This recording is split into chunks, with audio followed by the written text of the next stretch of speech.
बिस्मिल्लाहिर्रहमानिर्रहीम अस्सलाम वालेकुम। आई एम ख्वाजा मोहसिन इनाम। स्टूडेंट्स, एक्सरसाइज 4.1 में हमने इंक्लिनेशन, स्लोप, रेशो फार्मूला और डिस्टेंस बिटवीन टू पॉइंट्स के कंसेप्ट्स डिस्कस किए। स्टूडेंट्स, इन्हीं कंसेप्ट्स की बुनियाद पर एक्सरसाइज 4.3 के भी बाज प्रॉब्लम्स सॉल्व किए जा सकते हैं। इस लेक्चर में हम उन्हीं प्रॉब्लम्स को डिस्कस करेंगे। आइए शुरू करते हैं। Students, this is problem number 1 of exercise 4.3. Statement is, find the slope and inclination of the line joining the points. हमें इन दो पॉइंट्स को ज्वाइन करने वाली लाइन की स्लोप और इंक्लिनेशन मालूम करना है। इसके तीन पार्ट्स हैं, तीनों में हमें दो दो पॉइंट्स के कोऑर्डिनेट्स गिवन हैं। इसके अलावा हमें उस लाइन को स्केच भी करना है जो इन दो पॉइंट्स को ज्वाइन कर रही होगी। आइए आपके लिए पहले फर्स्ट पार्ट सॉल्व करता हूं।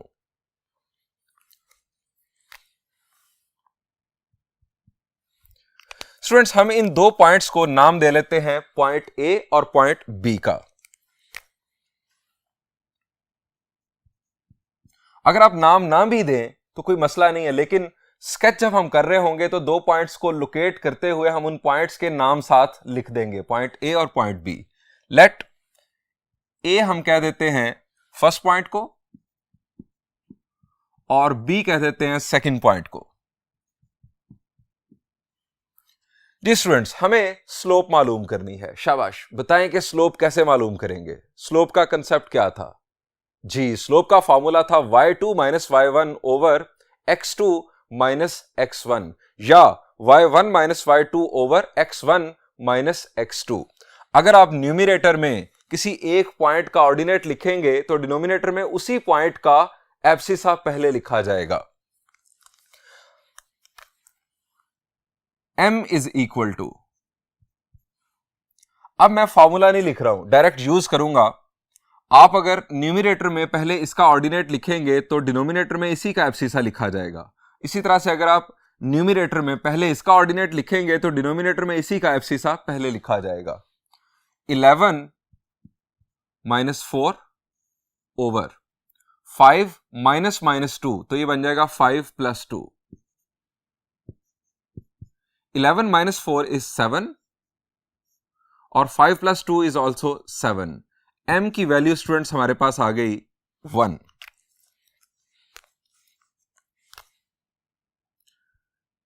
m से हम डिनोट करते हैं, आप जानते हैं, स्लोप को। अब स्टूडेंट्स हमें इंक्लिनेशन की वैल्यू कैलकुलेट करनी है। इंक्लिनेशन को हम किससे डिनोट करते हैं? द आंसर इज अल्फा से। अब स्टूडेंट्स, इंक्लिनेशन का स्लोप के साथ क्या ताल्लुक है, हमने डिस्कस किया था। जी, m is equal to tangent of alpha. हम यह लिखेंगे since m is equal to tangent of alpha. अब हमें m की वैल्यू हमारे पास आ चुकी है, अल्फा की वैल्यू हमें कैलकुलेट करनी है। So alpha will be tangent inverse of m। अब m की वैल्यू हमारे पास 1 और यहां से हम टेंजेंट इनवर्स ऑफ 1 करेंगे तो हमें अल्फा की वैल्यू मिलेगी। जी, किस एंगल का टेंजेंट 1 होता है? शाबाश, आंसर इज 45 डिग्रीज। अब स्टूडेंट्स, यहां पर एक और बात भी, और भी बहुत सारे एंगल्स हैं जिनका जो टेंजेंट है वो 1 होता है, लेकिन हमें इंक्लिनेशन की रेंज को जहन में रखना है। इंक्लिनेशन की रेंज में आपको रिकॉल करवा देता हूं। इंक्लिनेशन की वैल्यू ग्रेटर देन और equal to 0 but less than 180 degrees होती है, या अगर आप इसे रेडियन में लिखें तो 0 और इस साइड पर पाई। हमारे पास जो अल्फा की वैल्यू है वो इस रेंज से ताल्लुक उसका होना चाहिए। अब स्टूडेंट्स, टेंजेंट इनवर्स ऑफ 1 इस रेंज में 45 डिग्रीज के लिए होता है। सो हम यहां लिखेंगे 45 डिग्रीज और pi by 4।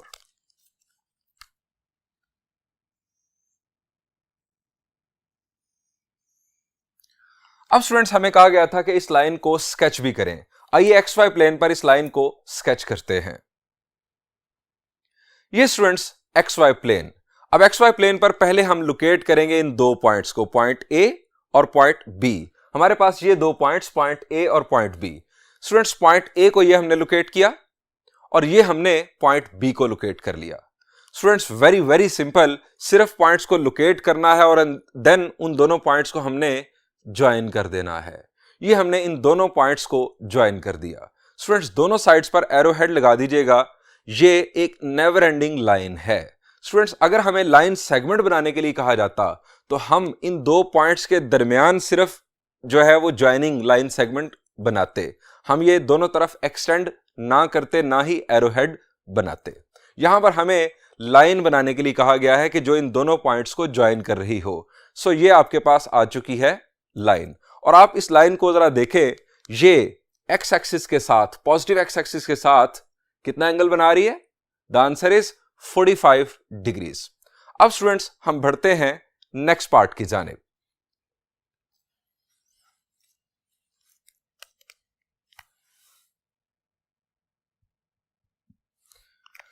Students next part के जो हमारे दोनों पॉइंट्स हैं उनको भी इसी तरह से लेट कर लेते हैं। लेट हमारा पहला पॉइंट था 3 - 2 और दूसरा पॉइंट था 2 7। बिल्कुल इसी पैटर्न पर हम पहले स्लोप कैलकुलेट कर लेंगे। 7 - -2 ये बन जाएगा 7 + 2 और 2 - 3। 7 + 2 is 9, 2 - 3 is -1। सो ये आ गया हमारे पास -9। ये आ गई हमारे पास स्लोप की वैल्यू।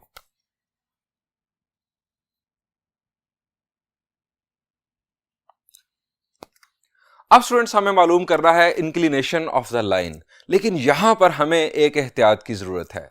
पहले हमारे पास स्लोप की वैल्यू पॉजिटिव थी, हमने directly tangent inverse of the slope किया, हमें इंक्लिनेशन मिल गया। लेकिन अब स्लोप की वैल्यू है नेगेटिव। अब क्या मसला हो सकता है, जरा इसकी वजाहत सुन लें। स्टूडेंट्स टेंजेंट इनवर्स हमने अप्लाई करना है स्लोप पर, जैसा कि हमने यहां पर किया था। अब टेंजेंट इनवर्स की रेंज अगर आपको याद हो तो मैं आपको रिकॉल करवा देता हूं। टेंजेंट इनवर्स की रेंज है theta less than 90 degrees but greater than -90 degrees. यानी आप किसी भी नंबर पर टेंजेंट इनवर्स अप्लाई करें तो जो आपको एंगल मिलेगा वो इस रेंज से ताल्लुक रखता होगा। -90 डिग्री से 90 डिग्रीज तक एंड पॉइंट्स इंक्लूडेड नहीं है। अब हमारी जो इंक्लिनेशन है उसकी रेंज है ये ग्रेटर देन और equal to 0 degrees but less than 180 degrees.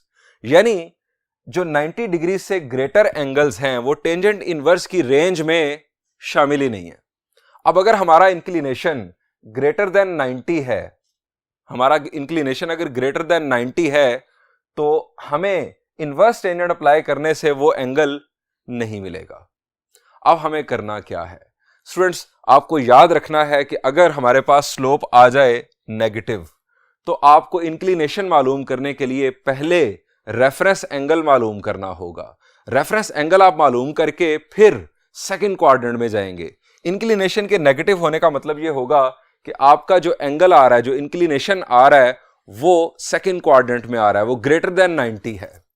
अब वो एंगल मालूम करने के लिए आप पहले रेफरेंस एंगल मालूम कर लेंगे, उस रेफरेंस एंगल को सेकंड क्वाड्रेंट में ले जाएंगे, जिस तरह आप चैप्टर नंबर 14 फर्स्ट ईयर में ट्रिग्नोमेट्रिक इक्वेशन को सॉल्व करते थे।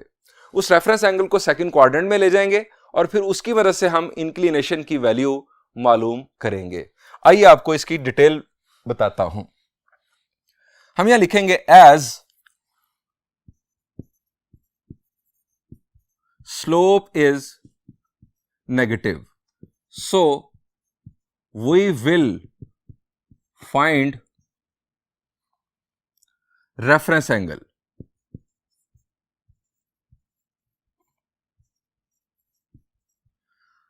अब रेफरेंस एंगल आप जब कैलकुलेट करते हैं तो उसका तरीकेकार चैप्टर नंबर 14 फर्स्ट ईयर से आपको मैं रिकॉल करवा देता हूं।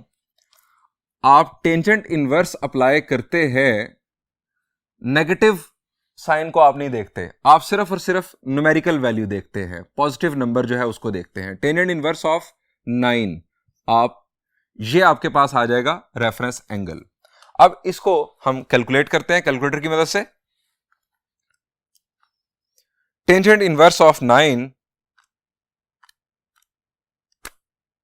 आंसर इज 83.659 और इसको अगर हम राउंड ऑफ कर लें तो ये 83.66 होगा क्योंकि 9 के बाद हमारे पास है 8.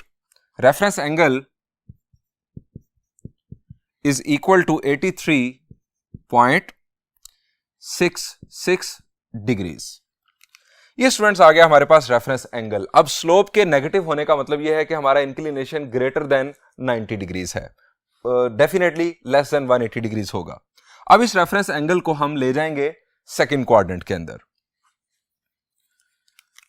हम एक्स वाई प्लेन बना लेंगे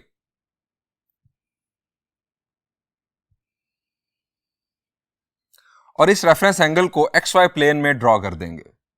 ये हमारे पास 83.66 डिग्रीज, ये हमारे पास आ गया रेफरेंस एंगल. अब हमारा जो इंक्लिनेशन है, इंक्लिनेशन की डेफिनेशन हमने क्या पढ़ी थी जी, counter clockwise angle with positive X axis. Line का एंगल जो पॉजिटिव एक्स एक्सिस के साथ बनता है काउंटर क्लॉकवाइज या एंटी क्लॉकवाइज, ये है हमारा इंक्लिनेशन. अब स्टूडेंट्स ये इंक्लिनेशन मुझे मालूम करना है, ये एंगल मेरे पास मौजूद है, हमें क्या करना चाहिए? द आंसर इज ये total angle, angle on straight line क्या होता है 180 डिग्रीज. अब 180 डिग्रीज में से हम ये सबट्रैक्ट कर देंगे तो हमें ये अपना अल्फा मिल जाएगा. सो हम यहां पर लिखेंगे alpha is equal to 180 degrees minus 83.66 degrees. Alpha is equal to, अब ये कैलकुलेशन परफॉर्म करते हैं.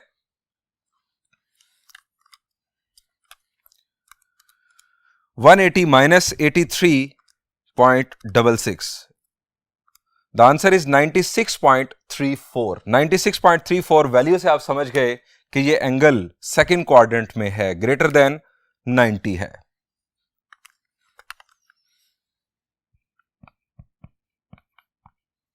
ये स्टूडेंट्स हमारे पास आ गई अल्फा की वैल्यू.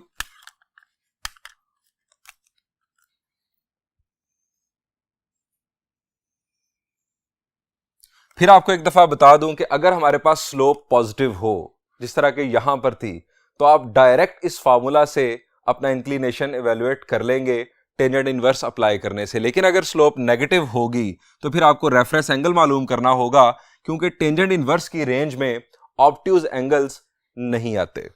अब स्टूडेंट्स ये भी सॉल्यूशन हमारा मुकम्मल हो चुका. इस लाइन को भी स्केच करते हैं एक्स वाई प्लेन पर. ये students again x y plane, ये हमने पॉइंट ए को लोकेट किया, ये हमने पॉइंट बी को लोकेट कर लिया. स्टूडेंट्स इन दोनों पॉइंट्स को ज्वाइन करने से ये हमारी बन गई एक नेवर एंडिंग स्ट्रेट लाइन. दोनों साइड्स पर एरो हेड लगा देंगे और आप देख सकते हैं कि ये लाइन कितना एंगल बना रही है जी, ये ऑब्ट्यूज एंगल बना रही है, जिसकी वैल्यू हमने यहां पर कैलकुलेट की, दैट वाज 96.34 डिग्रीज. और आप देख सकते हैं कि अगर हम फ्रॉम लेफ्ट टू राइट इस लाइन पर मूव करें तो आप डाउनवर्ड जा रहे हैं. अगर फ्रॉम लेफ्ट टू राइट आप मूव करें तो आप डाउनवर्ड जा रहे हैं. ये फ्रॉम लेफ्ट टू राइट जब आप मूव करें और डाउनवर्ड जाएं, ये चीज शो करती है कि स्लोप नेगेटिव है. अगर आप from left to right line पर मूव करें और आप अपवर्ड जा रहे हो तो स्लोप पॉजिटिव होती है. सो ये फिजिकल इंटरप्रिटेशन आ गई इस प्रॉब्लम के सॉल्यूशन की. स्टूडेंट बढ़ते हैं एक और प्रॉब्लम की जानिब. याद रहे कि ये थर्ड पार्ट था, वो आपने होमवर्क में खुद सॉल्व करना है. आइए नेक्स्ट प्रॉब्लम देखते हैं.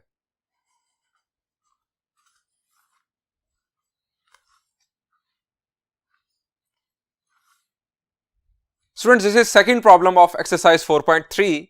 Statement is, in the triangle ABC, find the slope of. First part में हमें हर साइड की स्लोप को मालूम करना है, सेकंड पार्ट में हर मीडियन की स्लोप मालूम करनी है, और थर्ड पार्ट में हमें हर एल्टीट्यूड की स्लोप मालूम करनी है. स्टूडेंट्स पहले देखते हैं फर्स्ट पार्ट. हमें हर साइड की स्लोप मालूम करनी है. ट्राइंगल की तीन साइड्स के नाम क्या होंगे जी? Side A B, side B C और साइड ए सी. स्टूडेंट्स हम एक रफ अगर ट्राइंगल बना लें तो हमें ज्यादा बेहतर अंदाज में समझ आ जाएगी. हम एक रफ ट्राइंगल बना लेते हैं.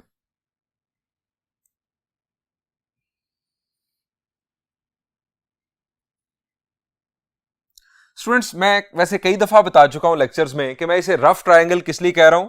इसलिए कि ये जो मैं ए, बी और सी इसमें पॉइंट्स ले रहा हूं, ये अपने कोऑर्डिनेट्स के लिहाज से एक दूसरे के रेफरेंस से अपनी करेक्ट पोजीशन पर नहीं है। ये सिर्फ और सिर्फ हम अपनी अंडरस्टैंडिंग के लिए यूज करेंगे ताकि हम प्लान बना सकें कि ये प्रॉब्लम किस तरह सॉल्व किया जा सकता है।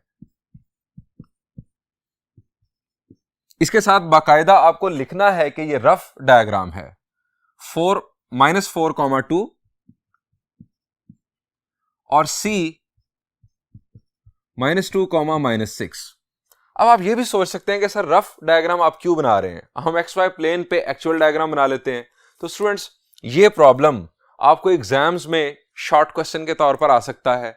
अब शॉर्ट क्वेश्चन के तौर पर आपको आया है, 2 मार्क्स हैं, आपके पास कम टाइम होता है, तो वहां पर आप अगर एक्स वाई प्लेन बनाने बैठ जाएंगे स्केल के मुताबिक मेजर करके, और फिर आप इन पॉइंट्स को लोकेट करके ज्वाइन करेंगे, तो आप बहुत ज्यादा टाइम इसी पर इन्वेस्ट कर देंगे और हमारे इस कैलकुलेशन के परफॉर्म करने के लिए इसकी जरूरत नहीं है, अनटिल अनलेस कि हमें स्केच करने के लिए कहा जाए। अब स्टूडेंट्स, ये ए बी सी हमने ट्राइंगल बना ली। इस ट्राइंगल में हम अब 1 बाय 1 इन तीनों पॉइंट्स को बआसानी डिस्कस कर सकेंगे। हम यहां लिखेंगे refer to rough diagram.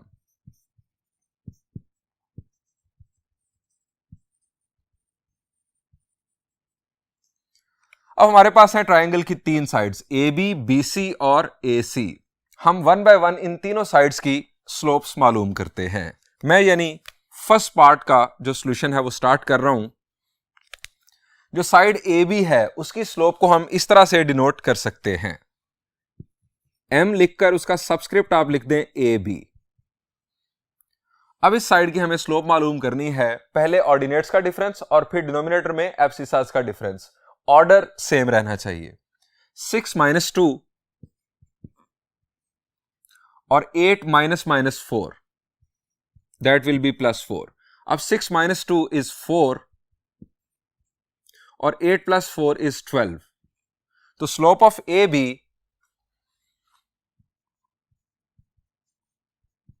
Is equal to 4/12, ये बन जाएगा 1/3।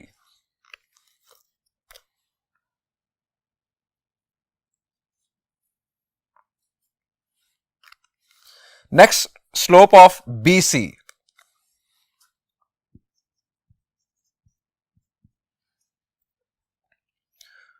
टू -6, ये बन जाएगा 2 + 6 ओवर -4 -2, -4 + 2 बन जाएगा।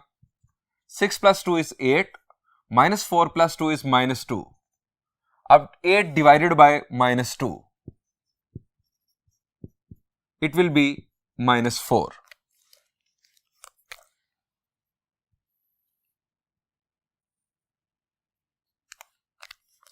Next we have slope of side AC.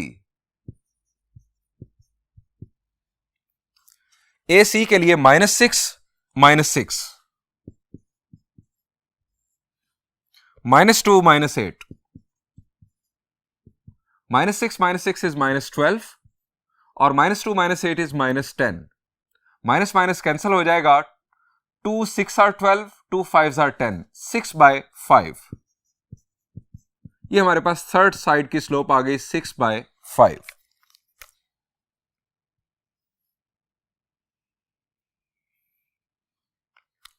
Students, हमारे पास तीनों साइड्स की स्लोप्स आ चुकी। स्टूडेंट्स, अगर आपके पास किसी ट्राइंगल की तीनों साइड्स की स्लोप्स मौजूद हों तो आप उन स्लोप्स की बुनियाद पर उस ट्राइंगल के एल्टीट्यूड्स की स्लोप्स मालूम कर सकते हैं। लेकिन किस तरह से?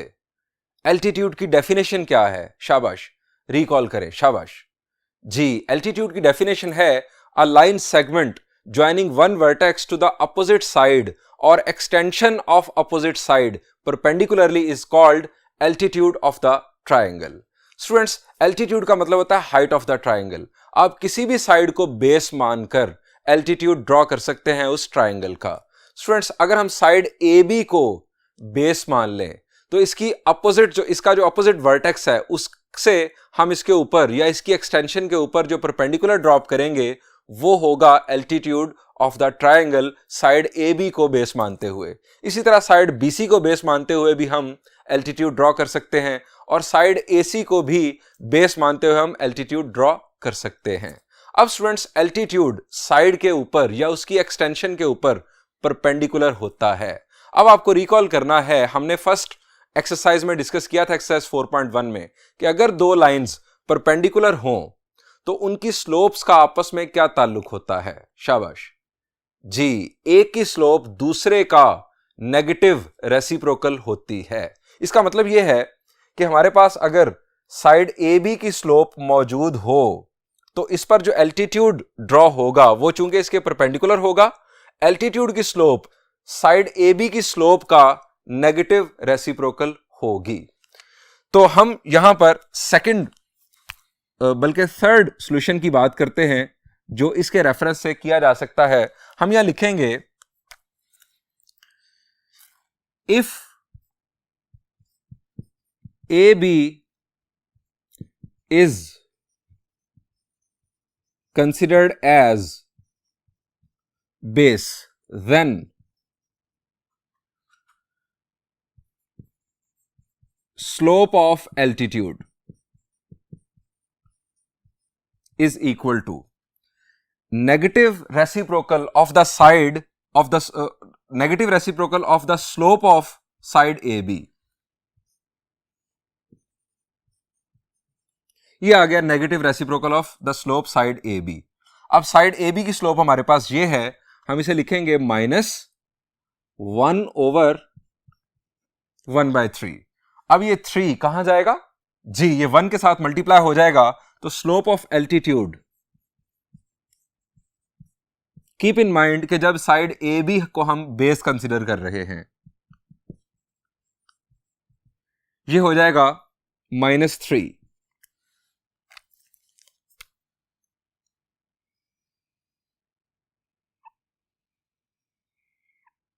इसी तरह अब हम साइड BC को और साइड AC को बेस कंसीडर करेंगे। If side BC is considered as base, slope of altitude, negative reciprocal of the slope of side BC, और साइड BC की स्लोप हमने मालूम की थी, दैट वाज -4। माइनस माइनस हो जाएगा प्लस,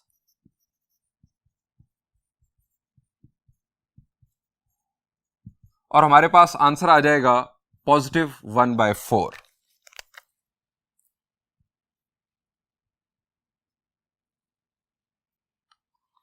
इफ AC is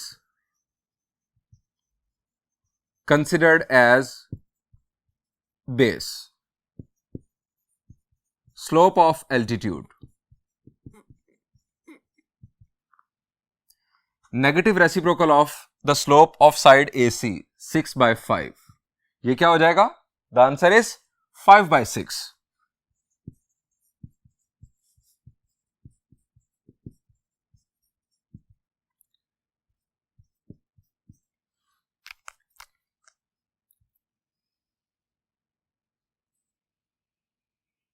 अब स्टूडेंट जरा ये भी रिकॉल कर लें कि जब आप 3 एल्टीट्यूड्स किसी भी ट्राइंगल के ड्रॉ करते हैं तो क्या वो कंकरेंट होते हैं? The answer is yes. Altitudes of a triangle are always concurrent. The point of concurrency of altitudes is called G orthocentre. Students, ये हमने एल्टीट्यूड्स की स्लोप्स मालूम कर ली। स्टूडेंट्स, सेकंड पार्ट में हमें कहा गया था कि हर मीडियन की स्लोप मालूम करें। तो स्टूडेंट्स, अब देखते हैं सेकंड पार्ट। सेकंड पार्ट के लिए हम दोबारा रफ डायग्राम यहां पर बना लेते हैं ताकि हम इसे समझ सकें कि किस तरह से इसे फाइंड आउट करना है।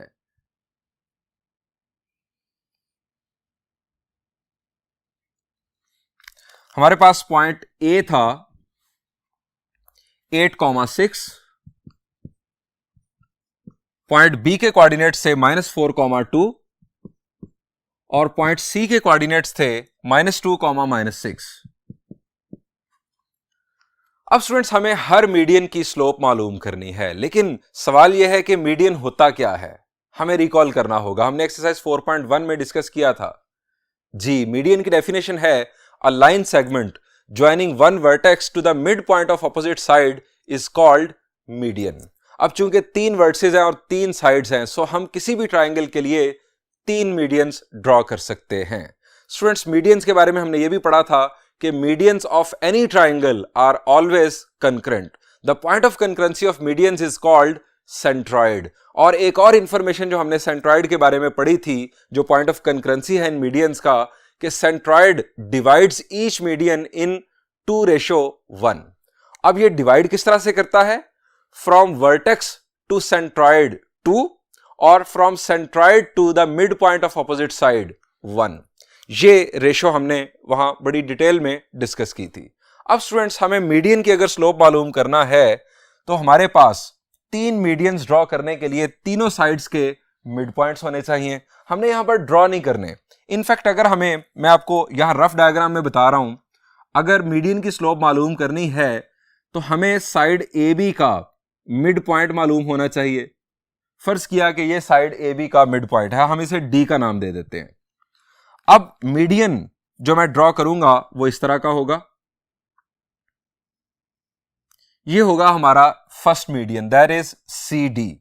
अब सी डी की स्लोप मालूम करने के लिए हमारे पास सी के कोऑर्डिनेट्स तो हैं, लेकिन डी के कोऑर्डिनेट्स नहीं है। डी के कोऑर्डिनेट्स कैसे आएंगे? डी है ए और बी का मिड पॉइंट। डी के कोऑर्डिनेट अगर हम मालूम कर लें तो फिर इस मीडियन की स्लोप हम बासानी मालूम कर सकते हैं। इसी तरह हमें अगर ए से ड्रॉ होने वाले मीडियन की स्लोप चाहिए तो साइड बीसी का मिड पॉइंट हमें मालूम करना होगा। इसको हम नाम दे देते हैं ई का। ये हमारे पास होगा मीडियन और इसकी स्लोप मालूम करने के लिए हमें ई के कोऑर्डिनेट्स चाहिए। ई है मिड पॉइंट बीसी का। इसी तरह हमें साइड एसी का मिड पॉइंट चाहिए, मिड पॉइंट के कोऑर्डिनेट्स चाहिए, ताकि हम बी एफ, यहां पर होगा इसका mid point, B F slope मालूम कर सके, मीडियन बी एफ की स्लोप मालूम कर सके। हम यहां पर लिखेंगे refer to rough diagram.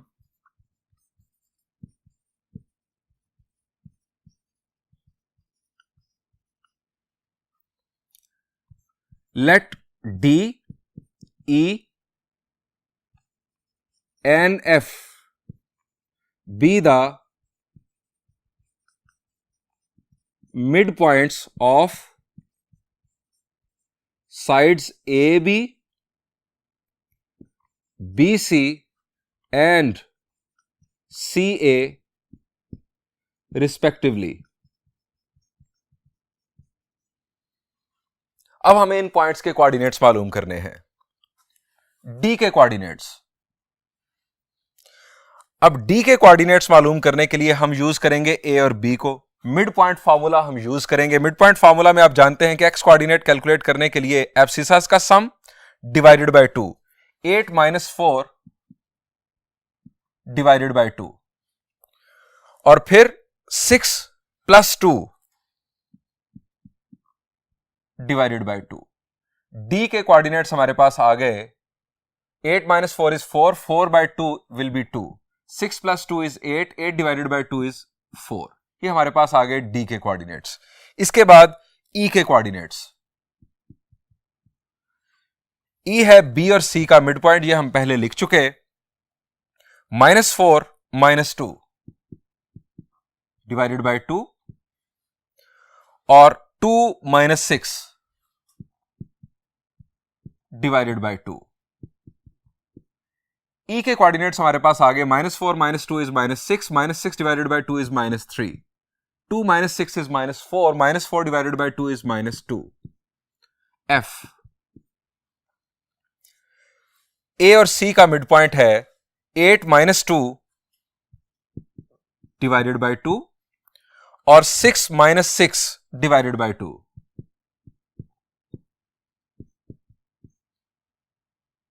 F के कोऑर्डिनेट्स हमारे पास आ गए। 8 - 2 is 6, 6 divided by 2 is 3, 6 - 6 is 0, 0 divided by 2 is 0। ये हमारे पास डी, ई और एफ मिड पॉइंट्स के कोऑर्डिनेट्स आ गए। अब हम लिखेंगे slope of median A E A E median की स्लोप, हमारे पास ए के कोऑर्डिनेट्स मौजूद, हमारे पास ई के कोऑर्डिनेट्स मौजूद। 6 माइनस माइनस 2 हो जाएगा +2 डिवाइडेड बाय 8 माइनस माइनस 3 हो जाएगा +3। 6 + 2 इज 8 डिवाइडेड बाय 8 + 3 इज 11। 8/11 हमारे पास फर्स्ट मीडियन की स्लोप आ गई। स्लोप ऑफ मीडियन, नेक्स्ट हमारे पास मीडियन है BF।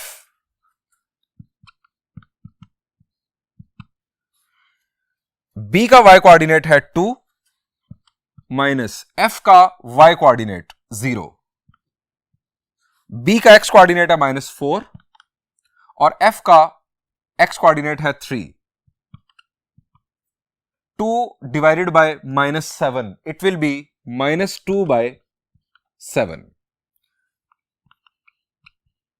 Slope of median BF के बाद हमारा नेक्स्ट मीडियन CD। अब C का हमारे पास y कोऑर्डिनेट -6 और D का y कोऑर्डिनेट है 4। C का x कोऑर्डिनेट -2 और D का x कोऑर्डिनेट 2, तो यहां पर सब्ट्रैक्शन परफॉर्म हो रही, तो -2। -6 -4 इज -10 और -2 -2 इज -4। माइनस माइनस कैंसिल होगा, फर्दर कटिंग के बाद 2 5s are 10 और 2 2s are 4, यानी 5/2। ये स्टूडेंट्स हमारे पास तीनों मीडियंस की स्लोप्स आ चुकी हैं। स्टूडेंट्स यहां पर इस प्रॉब्लम का सॉल्यूशन एंड हुआ। बढ़ते हैं एक और प्रॉब्लम की जानिब।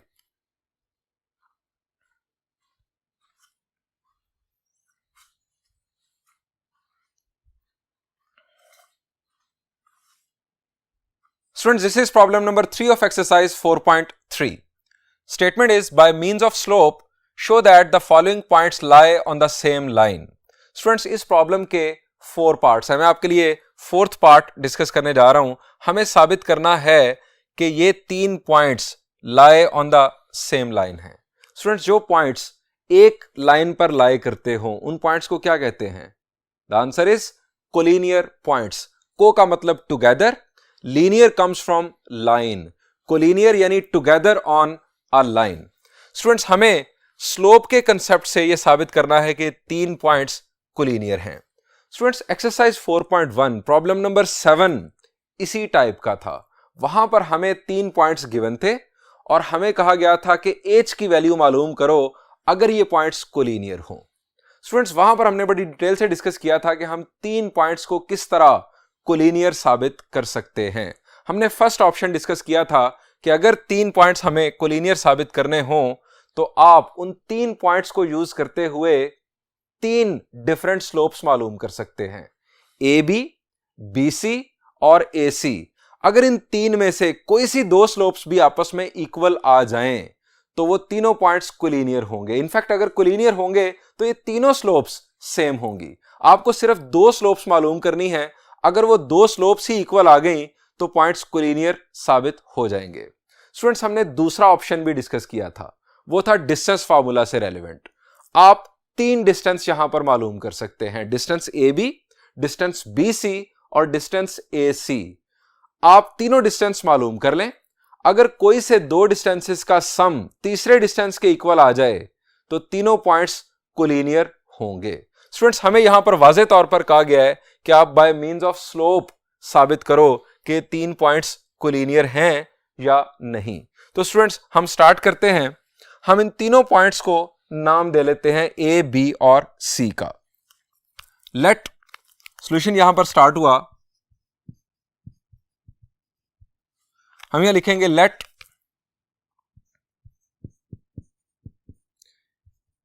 A हमारे पास ये पॉइंट आ गया, ये आ गया B पॉइंट और ये आ गया C पॉइंट।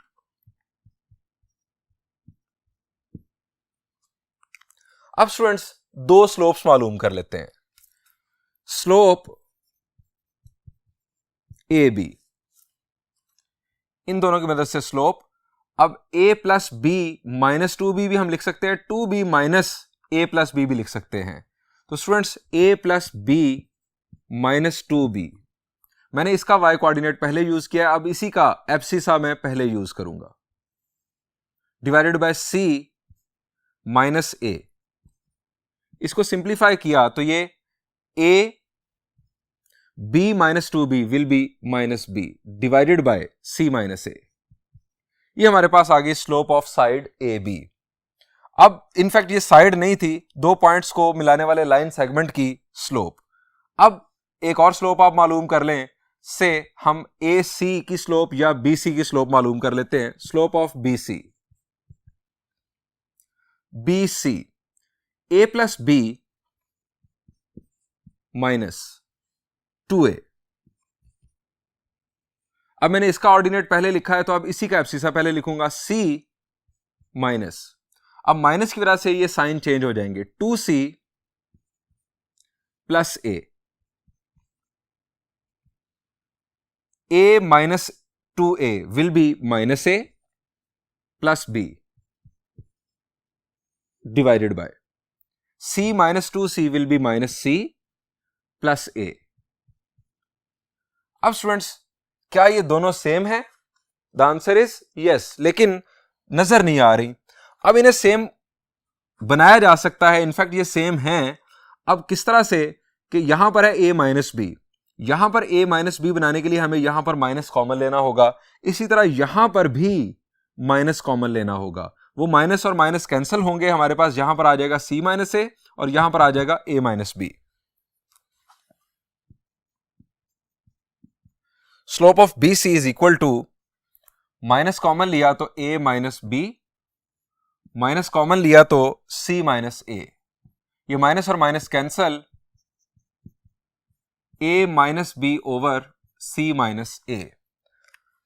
तीन स्लोप्स हम मालूम कर सकते थे, कोई सी दो स्लोप्स अगर बराबर आ जाएं, दो ही आपने फाइंड आउट करनी है, दो बराबर आ गई तो वो पॉइंट्स कोलिनियर होंगे। हम यहां लिखेंगे as slope of A B is equal to slope of B C. In fact इनमें कॉमन पॉइंट आ गया b, a से b तक स्लोप सेम है और फिर b से c तक स्लोप सेम है, सो पॉइंट्स तीनों कोलिनियर हैं, hence points are collinear. Students बिल्कुल इसी पैटर्न पर आप फर्स्ट 3 पार्ट्स खुद सॉल्व कीजिएगा। इसके अलावा एक्सरसाइज 4.3 से पहले मौजूद एग्जाम्पल 1 पेज नंबर 192 पर वो भी खुद सॉल्व कीजिएगा। यहां पर इस लेक्चर को एंड करते हैं। इंशाल्लाह नेक्स्ट लेक्चर में हम कुछ मजीद प्रॉब्लम्स डिस्कस करेंगे। Thank you and Allah Hafiz.